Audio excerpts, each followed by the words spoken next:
నెల్లూరు జిల్లాలో జరిగిన సార్వత్రిక ఎన్నికల్లో ప్రస్తుతం అందరి దృష్టి నెల్లూరు రూరల్ నియోజకవర్గంపైనే పడింది.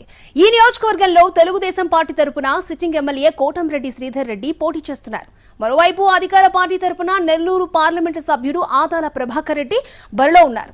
ఒకవైపు సిట్టింగ్ ఎమ్మెల్యే, మరోవైపు సిట్టింగ్ ఎంపీ. జరుగుతున్న వార్లో గెలిచేదెవరు? ఇద్దరు నేతలు పోటాపోటీగా ప్రచారం నిర్వహించడమే కాదు, పరస్పర విమర్శల్లోనూ తగ్గేదేలే అన్నట్లుగా వ్యవహరించారు. దీంతో నెల్లూరు రూరల్లో విజయం ఎవరిని వరిస్తుంది అన్న దానిపై చర్చ జరుగుతోంది. నెల్లూరు రూరల్లో MLA versus MP Kotamreddy hat trick విజయాలు సాధిస్తారా? ప్రభుత్వ పథకాలు ఆదాలను ఆదుకుంటాయా? నెల్లూరు ప్రజలు మార్పు కోరుకుంటున్నారా?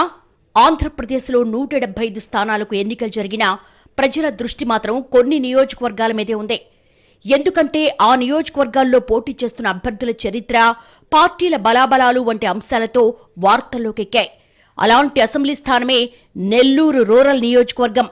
నెల్లూరు నగరంలోని సగం ప్రాంతంతో పాటు నెల్లూరు రూరల్ మండలంలోని 30 గ్రామాల్లో రూరల్ అసెంబ్లీ నియోజకవర్గం విస్తరించి ఉంది.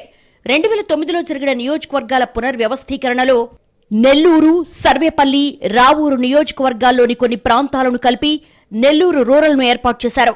2009 ఎన్నికల్లో కాంగ్రెస్ అభ్యర్థి ఆన వివేకానందరెడ్డి 3000 ఓట్ల మెజార్టీతో గెలుపొందారు. 2014, 2019 ఎన్నికల్లో వైసీపీ తరపున కోటంరెడ్డి శ్రీధర్ రెడ్డి విజయం సాధించారు. ముచ్చటగా మూడోసారి పోటీ చేస్తున్నారు. 2014లో 25,000, 2019లో 22,000 మెజార్టీ సాధించారు కోటంరెడ్డి. నెల్లూరు రూరల్ నియోజకవర్గ పరిధిలో 2,80,888 మంది ఓటర్లున్నారు. వీరిలో 1,36,638 మంది పురుషులు, 1,44,230 మంది మహిళలు, 20 మంది ఇతరులు ఉన్నారు. పురుష ఓటర్లతో పోలిస్తే మహిళా ఓటర్లే అధికంగా ఉన్నారు. 2014లో 60.56%, 2019లో 60.56 పోలింగ్ శాతం నమోదైంది.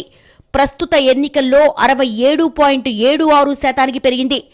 93,500 మంది పురుషులు, 97,313 మంది మహిళలు, 6 ఇతరులు ఓటు హక్కు వినియోగించుకున్నారు.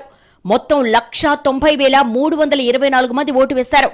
2019లో గెలిచిన కోటంరెడ్డి శ్రీధర్ రెడ్డి వైసీపీకి రాజీనామా చేసి టీడీపీ తరపున బరిలోకి దిగారు.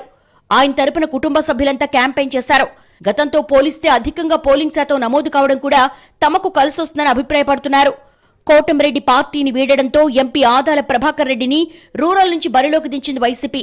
తన అభ్యర్థిత్వం ఖరారైన తర్వాత పెండింగ్లో ఉన్న పనులకు నిధులను మంజూరు చేయించి పూర్తి చేశారు ఆదాల.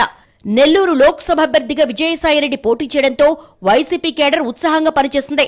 2014, 2019 ఎన్నికల్లో కోటంరెడ్డి విజయంలో కీలక పాత్ర పోషించిన మలిరెడ్డి బ్రదర్స్ ను వైసీపీలోకి తీసుకొచ్చారు.